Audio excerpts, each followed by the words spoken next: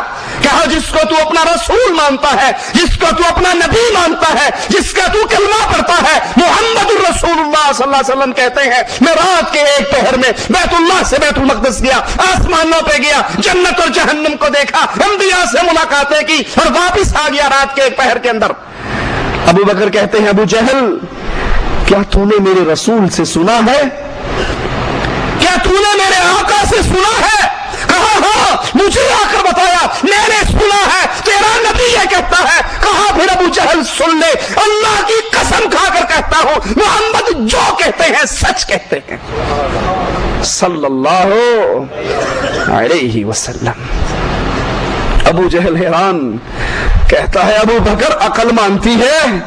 کہا عقل مانے نہ مانے ابو بکر کا ایمان مانتا ہے, محمد جو کہتے ہیں سچ کہتے ہیں, اس کے ہونٹوں سے جھوٹ نکلا نہیں کرتا.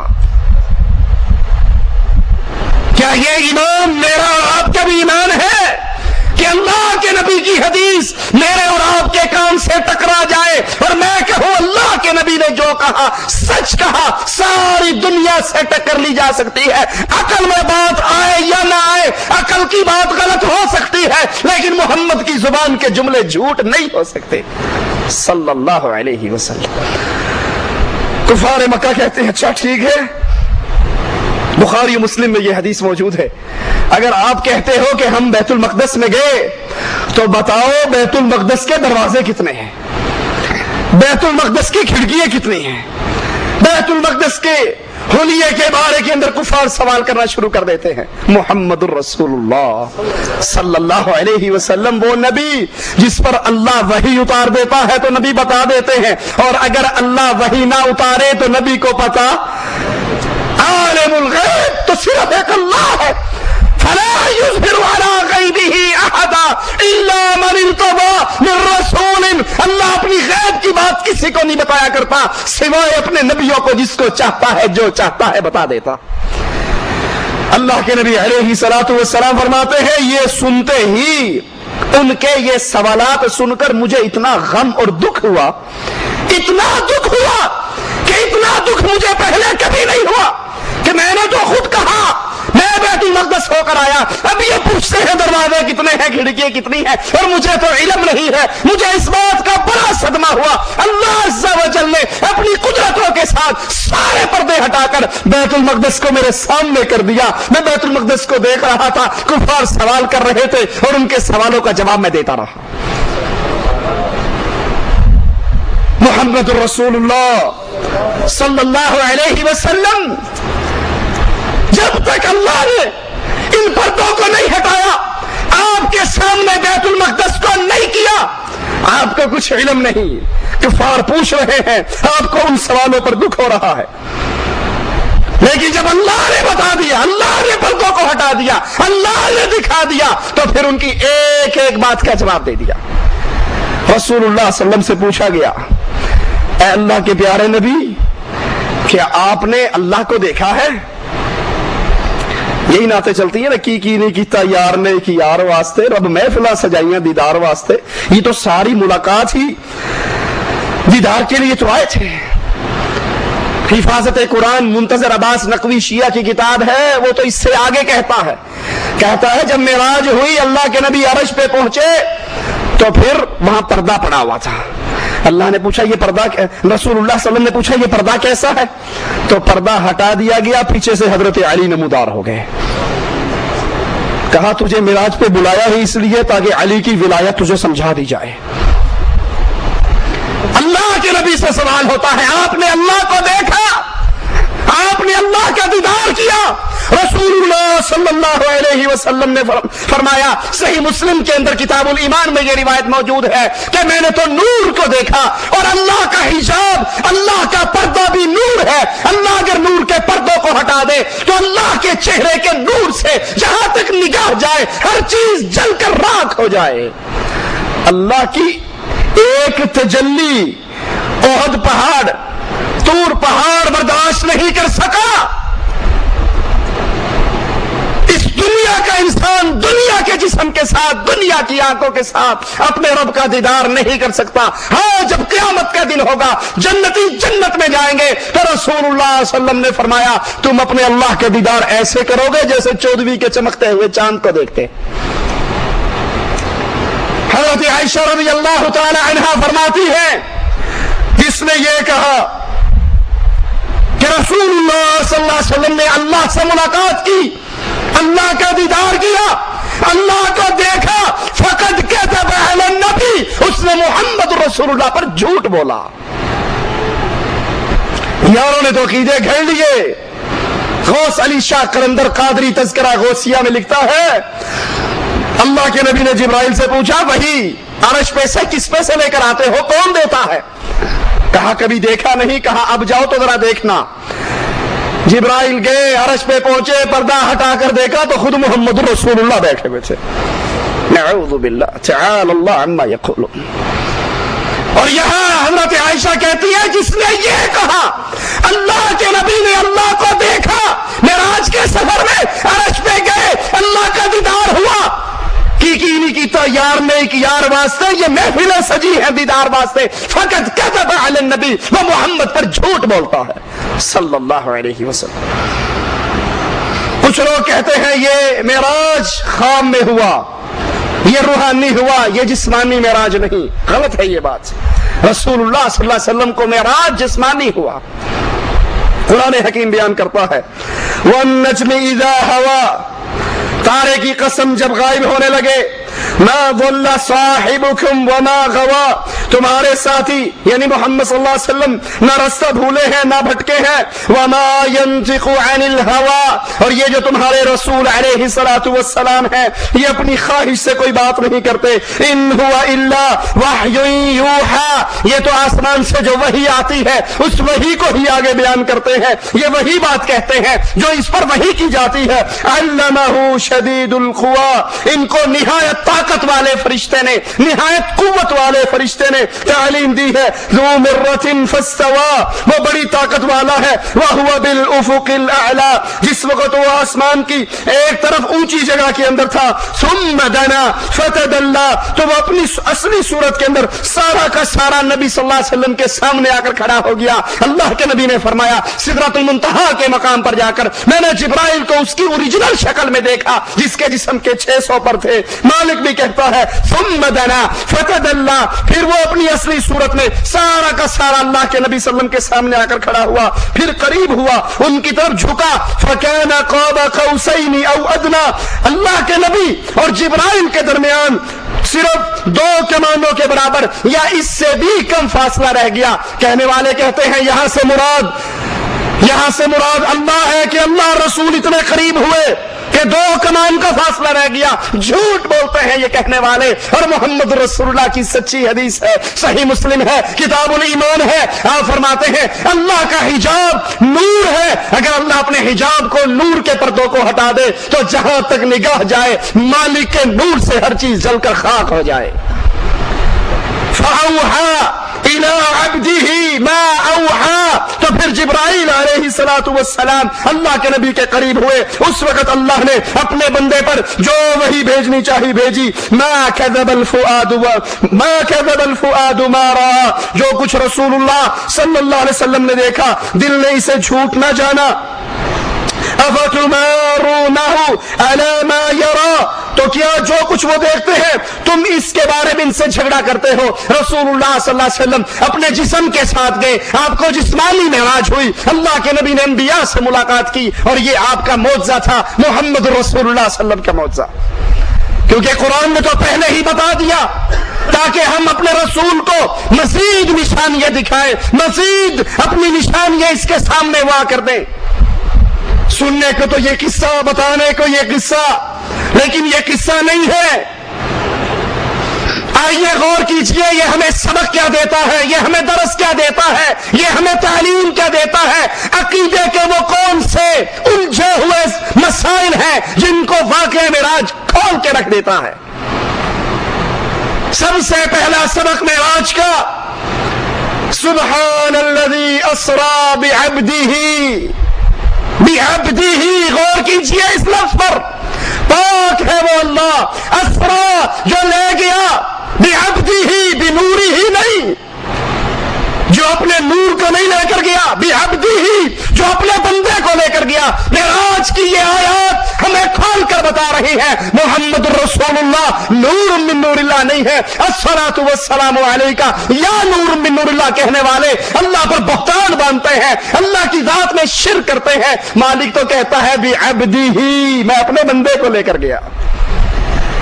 اسی لیے رسول اللہ صلی اللہ علیہ وسلم نے فرمایا لا تطرونی کما اطرت النصارى، میری شان کو ایسے نہ بڑھا دینا جیسے عیسائیوں نے غلو کیا حضرت عیسیٰ کی شان میں۔ عیسیٰ اللہ کے بندے تھے، انہوں نے اللہ کا بیٹا بنا دیا۔ انا عبد اللہ، میں اللہ کا بندہ ہوں، میں اللہ کا رسول ہوں، تم بھی مجھے اللہ کا بندہ کہو، اللہ کا رسول کہو، نور من نور اللہ نہ کہو۔ پہلا مسئلہ معراج سے ثابت ہوا، ان آیات سے ثابت ہوا کہ اللہ کے نبی صلی اللہ علیہ وسلم اللہ کے بندے تھے، اللہ کا نور نہیں تھے۔ دوسری بات، رسول اللہ صلی اللہ علیہ وسلم معراج کا یہ واقعہ ہمیں سبق دیتا ہے کہ اللہ کے نبی حاضر ناظر نہیں تھے۔ جو کہتے ہیں نا دم بدم پڑھو درود، حضرت بھی ہیں یہاں موجود، بکواس کرتے ہیں، جھوٹ بولتے ہیں۔ ان مولویوں کو معراج کا یہ واقعہ سناؤ، مان لیتے ہیں۔ اگر تم کہتے ہو طاہر القادری صاحب کے پاس بھی رسول اللہ آئے، مولوی زکریا صاحب کے پاس بھی صوفی اقبال ان کے شاگرد نے لکھا بہجت القلوب کے اندر کہ اللہ کے نبی آئے، فضائل حج اور فضائل درود سن کر گئے۔ اگر تم کہتے ہو الیاس قادری کے ملتان کے اجتماع میں رسول اللہ صلی اللہ علیہ وسلم آتے ہیں، تو انہیں بتاؤ معراج کے واقعے میں تم نے سنایا سارے انبیاء موجود تھے، لیکن آدم، عیسیٰ، موسیٰ، ابراہیم علیہم السلام کے ہوتے ہوئے مصلی امامت پہ کوئی اور نہیں چڑھ سکا کیونکہ محمد رسول اللہ موجود تھے۔ اگر تمہارے جلسے کے اندر بھی رسول اللہ آتے ہیں، میلاد کے اندر کرسی سجتی ہے، تو تقریر کرنے کے لیے طاہر القادری کیوں بیٹھتا ہے؟ نماز پڑھانے کے لیے الیاس قادری کیوں آگے ہوتا ہے؟ اگر محمد موجود ہو تو ابراہیم جماعت نہیں کرواتے، محمد امام اعظم بنتے ہیں صلی اللہ علیہ وسلم۔ لیکن تمہارے جلسے میں تم سے بڑا گستاخ اور کون ہوگا؟ دعویٰ کرتے ہو آگے آگے تاج والے، دم بدم پڑھو درود، حضرت بھی ہے یہاں موجود۔ تقریر تمہارا مولوی کرتا ہے، جماعت تمہارا مولوی کرواتا ہے، بیان تمہارا مولوی کرتا ہے، سٹیکر چھپے ہوئے ہم نے اپنی آنکھوں سے دیکھے پاکستان میں، سنا ہو ہر عاشق کے گھر تشریف لاتے ہو، ہمارے گھر میں بھی ہو جائے چراغا یا رسول اللہ۔ اللہ کے نبی حاضر ناظر ہے جب چاہتے ہیں۔ مقالات قاسمی کے اندر سید قاسمی، احمد سعید قاسمی ملتان والا بابا، وہ اپنی کتاب کے اندر لکھتا ہے اللہ کے نبی ہر وقت ہر جگہ پہ حاضر ہے، ناظر ہے، رحمت پہنچاتے ہیں، پہنچانے کی طاقت رکھتے ہیں، ہر کسی کا حال جانتے ہیں، ہر طرح کی قدرتوں کے مالک ہیں۔ پھر بتاؤ معراج پہ براق کیوں آیا تھا؟ اللہ کے نبی حاضر ناظر تھے، بیت اللہ میں بھی تھے، مسجد اقصی میں بھی تھے، پھر یہ جبرائیل سواری لے کر کیوں آئے تھے؟ آپ تو پہلے سے وہاں موجود تھے۔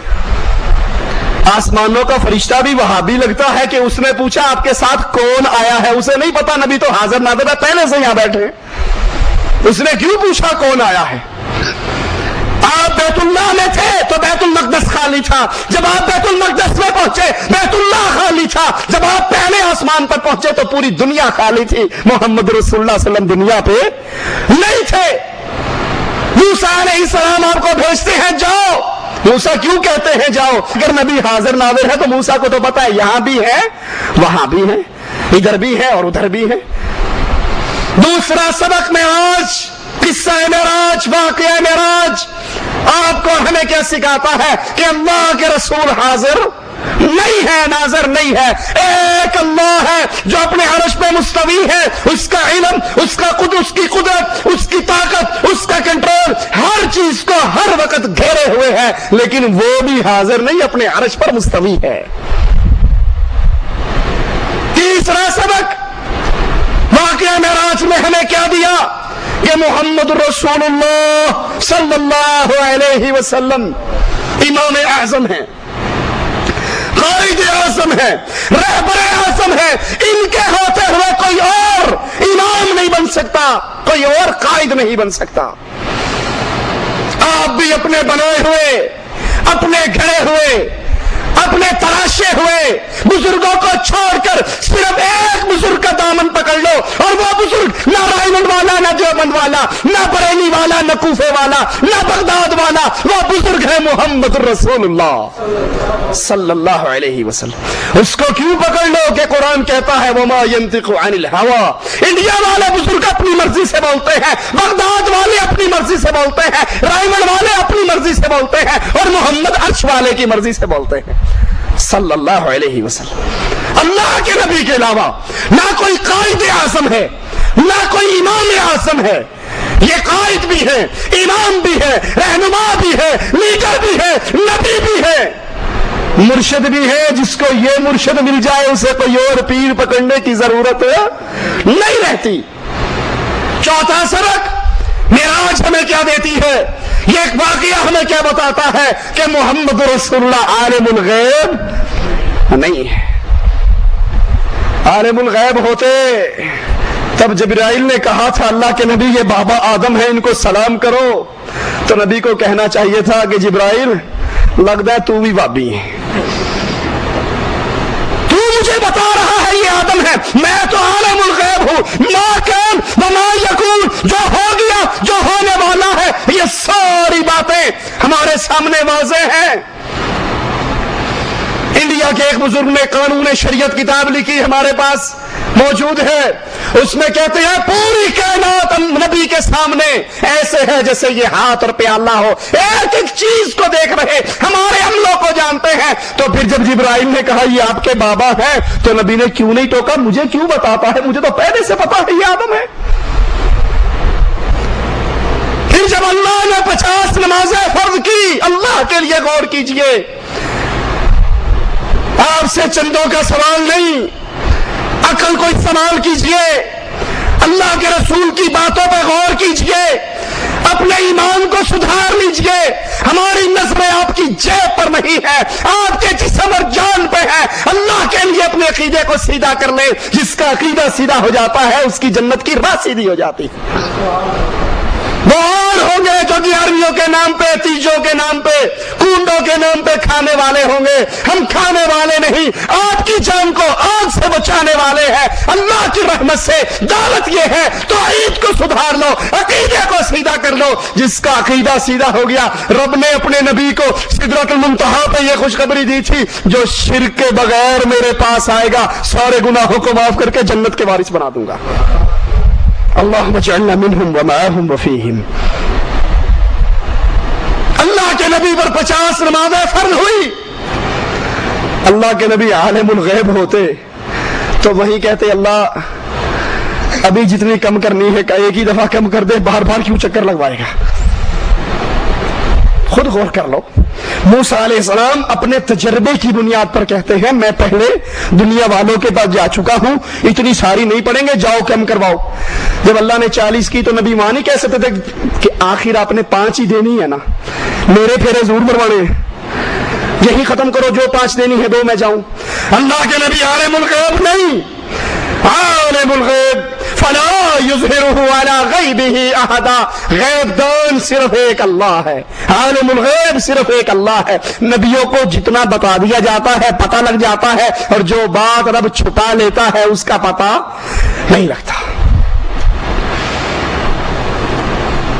ایک اور سبق اس واقعہ معراج سے ہمیں ملتا ہے کہ رسول اللہ صلی اللہ علیہ وسلم اللہ کا دیدار نہیں کرتے، عرش پہ نہیں پہنچتے، عرش پہ پاؤں نہیں رکھتے، بلکہ وہ سدرۃ المنتہا سے اوپر جہاں تک مالک نے چاہا وہ لے گیا، اور پھر صرف نور کو، اللہ کے نور کے حجاب کو دیکھا اور واپس آ گئے۔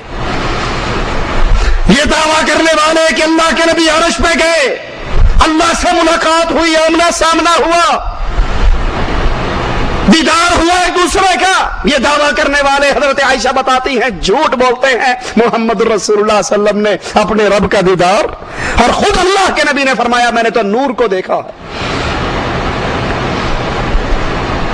اللہ کے لیے، دین کے لیے وقت نکالیے، اپنے ایمان اور عقیدے کی اصلاح کیجیے۔ ہر وہ عمل جو دین کے نام پہ اسلام میں داخل ہو رہا ہے اس کو کاٹ ڈالیے۔ وہ بدعات، وہ اعمال جو رسولullah صلی اللہ علیہ وسلم کے نام پر، دین کے نام پر، اسلام کے نام پر دنیا میں مشہور ہو رہے، اس کو لائیے قرآن و حدیث پہ پیش کیجئے. اگر قرآن و حدیث اس کے موافقت دے دے، اس کے مطابق فیصلہ دے دے تو اس پہ عمل کر لیجئے. اور اگر رسولullah صلی اللہ علیہ وسلم کی سنت کے مطابق وہ چیز ثابت نہ ہو، وہ عقیدہ اللہ کے نبی کا نہ ہو، آپ کے صحابہ کرام کا نہ ہو، قرآن کی آیات میں نہ ہو، رسول اللہ کے فرمان میں نہ ہو، اس کو اٹھائیے، دیوار پہ دے ماریے. وہ بیان کرنے والا کیو ٹی وی والا ہو یا کوئی اور ٹی وی والا. یہ دین کے نام پر بے دینی پھیلانے والے چینل، واللہ اللہ سے ڈر کے کہتا ہوں، انڈیا کی انگلش فلموں کے چینل اتنے خطرناک نہیں ہے اس امت اسلام کے لیے جتنے خطرناک یہ کیو ٹی وی کی شکل کے اندر شرک پھیلانے والے چینل ہے. اس کے ذریعے ایمان کا بیڑا غرق ہوتا ہے. فلم دیکھ کر تو صرف انسان گناہگار ہوتا ہے، اور کیو ٹی وی کی بکواسات سن کر ہو سکتا ہے انسان ایمان سے ہی فارغ ہو جائے. اس لیے اللہ سے ڈریے، قرآن حکیم کو لازم پکڑیے، دن کے اندر 10 منٹ 15 منٹ آدھا گھنٹہ نکالیے، اس قرآن کا ترجمہ پڑھیے، تفسیر پڑھیے، اس قرآن سے ہدایت لیجئے. صحیح بخاری ہر گھر میں، ہر کمرے میں رکھیے، صحیح بخاری کو حفظ جا بنائیے. ہر مسئلہ آپ کو درپیش ہو، اللہ کے نبی کی حدیثوں کو کھولیے، اس پہ عمل کیجئے. اللہ سے دعا ہے اللہ ہمارے گناہوں کو معاف فرما دے، اللہ ہماری خطاؤں کو معاف فرما دے، اللہ ہماری سیاہ کاریوں کو معاف فرما دے، اللہ ہمیں زندہ رکھے، ایمان پہ رکھے، اللہ ہمیں موت دے اس حال میں دے، اللہ ہم سے راضی ہو، ہم اپنے اللہ سے راضی ہوں. اقول قولی هذا واستغفر الله لي ولكم ولسائر المسلمين فاستغفروه انه هو الغفور الرحيم. بچی اور بچے کے عقیقے میں کیا فرق ہے؟ بچہ اگر اس کا عقیقہ کرنا ہے تو 2 جانور ہیں اور بچی کے لیے 1 جان ہے. ہم دیکھتے ہیں جب طلاق دیتے ہیں تو اسی دن عورت کو گھر سے نکال دیتے ہیں. کیا یہ صحیح ہے؟ کتنی مرتبہ طلاق بولنا چاہیے؟ کتنے دن کی عدت ہونی چاہیے؟ طلاق دینے کے بعد عورت کو فوراً گھر سے نہیں نکالنا چاہیے، بلکہ وہ عدت کے دن اپنے خاوند کے گھر کے اندر، اگر پہلی طلاق ہے یا دوسری طلاق ہے تو پھر وہ خاوند کے گھر کے اندر اپنے عدت کے دن گزارے.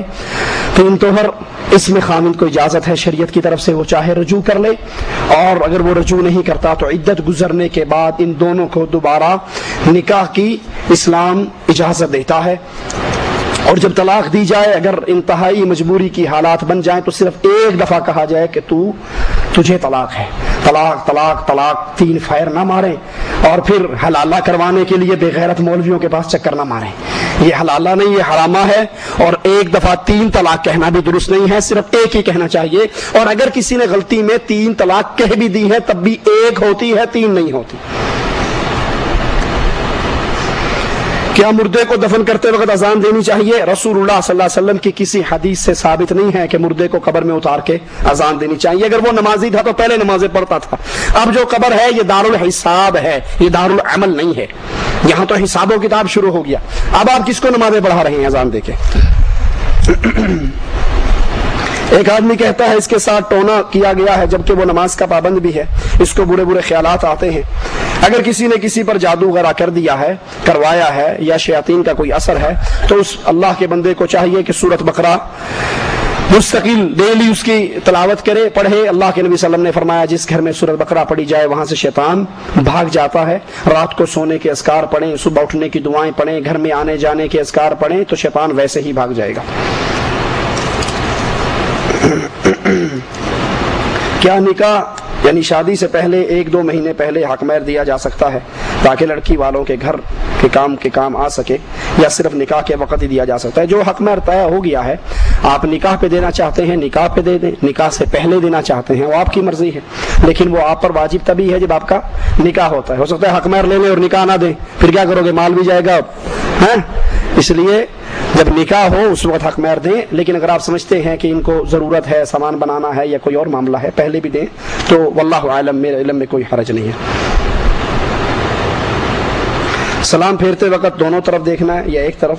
دونوں صورتیں جائز ہیں. یہ سوال ہے ٹیلی فون پہ نکاح کے متعلق کہ لوگ ٹیلی فون پہ نکاح کر لیتے ہیں